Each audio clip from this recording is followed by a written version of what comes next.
Hello everyone, ISM education में आपका स्वागत है। मैं हूं सैयद याकूब और आज हम लोग एमएस वर्ड में हाइपरलिंक के बारे में जानेंगे। हाइपरलिंक क्या है, हाइपरलिंक कैसे बनता है, यूज क्या है, इन सारी चीजों को हाइपरलिंक में प्रैक्टिकल में देखेंगे। थोड़ा सा थ्योरी मैं आपको यहां समझा रहा हूं। सपोज कीजिए कि आपने एक टेबुलर फॉर्म, एक टेबल बनाया है एमएस वर्ड में, जिसमें स्टूडेंट का नाम है, उसका फोटो है और आपको उसका बायोडाटा रखना है। तो टेबुलर फॉर्म में सेल छोटा सा है, उसमें तो फोटो आप ला नहीं सकते, तो आप फोटो को यहां पर लिंक करेंगे। बायोडाटा भी नहीं आ सकता सेल के अंदर, तो बायोडाटा की फाइल को भी आप लिंक करेंगे। दैट मीन्स कि उसमें जो भी टेक्स्ट लिखा है उसको अगर हम कंट्रोल के साथ इंटर प्रेस करें या कंट्रोल के साथ माउस क्लिक करें तो ऑटोमेटिक आपकी दूसरी फाइल खुल जाए जहां पे बायोडाटा रखा है या जहां पे फोटो रखी है।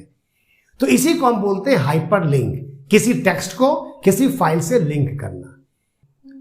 तो आइए इस हाइपरलिंक का प्रैक्टिकल देखते हैं। पूरी उम्मीद है मुझे कि उस प्रैक्टिकल से आपको हाइपरलिंक के बारे में सारी जानकारी मिल जाएगी।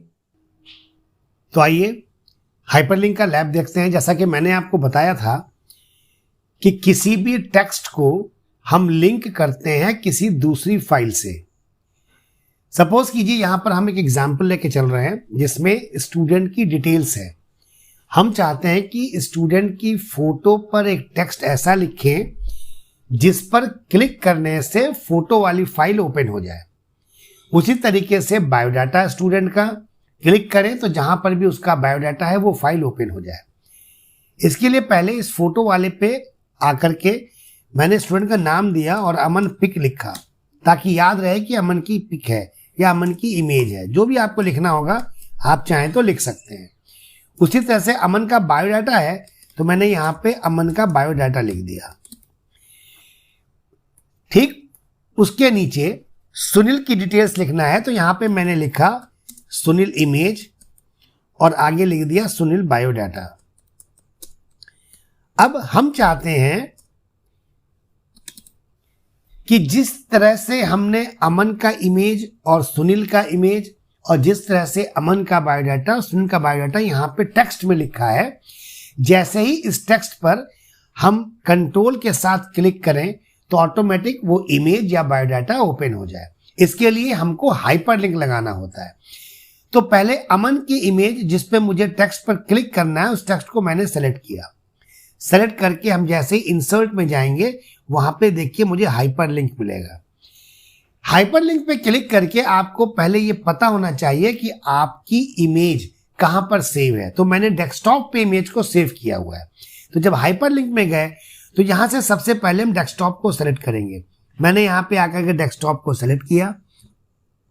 जैसे ही डेस्कटॉप को सेलेक्ट किया तो मेरी इमेज जहां पर भी होगी उस इमेज को आप सेलेक्ट करेंगे। तो हमने इमेज का नाम जो दिया है वो दिया है आईएसएम फाइल। तो आईएसएम फाइल को मैंने सेलेक्ट किया और जैसे ही ओके किया तो देखिए इसका एक कलर आया जिसमें एक अंडरलाइन भी आ रही है, जो मुझे ये इंडिकेट कर रहा है कि ये कहीं ना कहीं किसी फाइल से लिंक है। उसी तरीके से हम अमन बायोडाटा पे गए, उसको सेलेक्ट किया मैंने और फिर इसी इंसर्ट में आकर के, जो इंसर्ट टैब है इसमें आकर के जब मैंने हाइपरलिंक पर क्लिक किया, फिर बायोडाटा में गए जहां पे, तो बायोडाटा को भी मैंने फिर डेस्कटॉप पे रखा हुआ है तो हम डेस्कटॉप पे गए और यहाँ पर मैंने बायोडाटा को सेव किया हुआ है आईएसएम बायोडाटा के नाम से। उसको मैंने सेलेक्ट किया और जैसे ही ओके किया तो ये भी लिंक हो गया।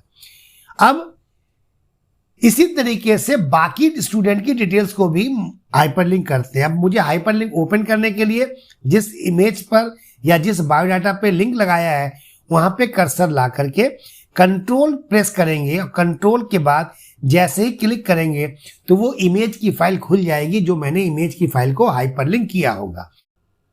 तो ये देखिए आपकी जो मैंने हाइपरलिंक फाइल किया था इमेज की फाइल ओपन हो गई और जैसे ही इसको हम क्लोज करेंगे वापस एमएस वर्ड में पहुंच जाएंगे। देखिए बायोडाटा इस फाइल पे मैंने फिर कंट्रोल प्रेस करके और इस पर क्लिक किया। यहाँ एक अप्रूवल मांग रहा है, उस पर यस कर देंगे हम। तो देखिए मैंने एक वर्ड में बायोडाटा के नाम से बनाया हुआ था फाइल, वो फाइल ऑटोमेटिक ओपन हो गई। तो ये आपका एक हाइपरलिंक का अच्छा प्रैक्टिकल है।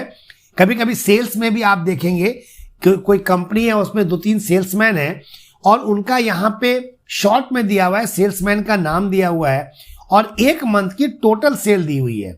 अब आप चाहते हैं टोटल सेल पर जब क्लिक करें तो डे टू डे यानी डेली का सेल का उनका दिखाए, तो डेली का सेल एक एक्सेल की फाइल में बनाया हुआ है और यहाँ पे हमने जैसे उसके नाम पे क्लिक किया या उसका एक मंथली सेल पर क्लिक किया तो ऑटोमेटिक उसका वो पेज खुल जाएगा जो हमने एक्सेल में डेली बेसिस का बनाया हुआ है।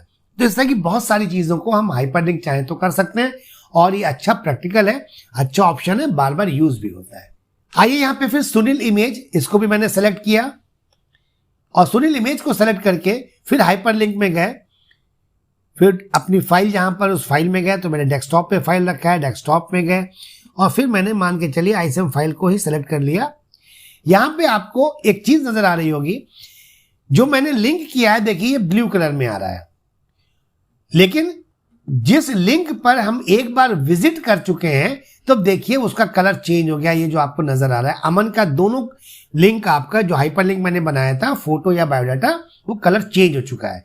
आइए सुनील वाले जो हमने लिंक किया हाइपरलिंक जो अभी ब्लू कलर में नजर आ रहा है, जैसे कंट्रोल के साथ इस पर क्लिक करते हैं ये फाइल खुलेगी और जब इस फाइल को क्लोज करके हम वापस आएंगे, देखिए इस फाइल को क्लोज करके वापस आ रहे हैं तो इसका कलर भी देखिए आपका चेंज हो गया। ये किस लिए होता है? ताकि यूजर को पता लग सके कि किस किस हाइपरलिंक पर वो एक बार विजिट कर चुके हैं और किस हाइपरलिंक पर उन्होंने विजिट नहीं किया है। तो ये एक टेक्निकल बात थी जो मैंने आपको बताया, जो आप देख के पता लगा सकते हैं कि मैंने किस हाइपरलिंक पे क्लिक किया है, किस पे नहीं किया है। वैसे सुनील बायोडाटा को देखिए मैंने हाइपरलिंक नहीं बनाया है, इसलिए कोई भी कलर इस पे नहीं आ रहा है और ना ही अंडरलाइन आ रहा है। तो ये था आपका हाइपरलिंक का प्रैक्टिकल। मुझे उम्मीद है आपको समझ में आ गया होगा। मिलते हैं फिर अगले वीडियो में। Till then good bye.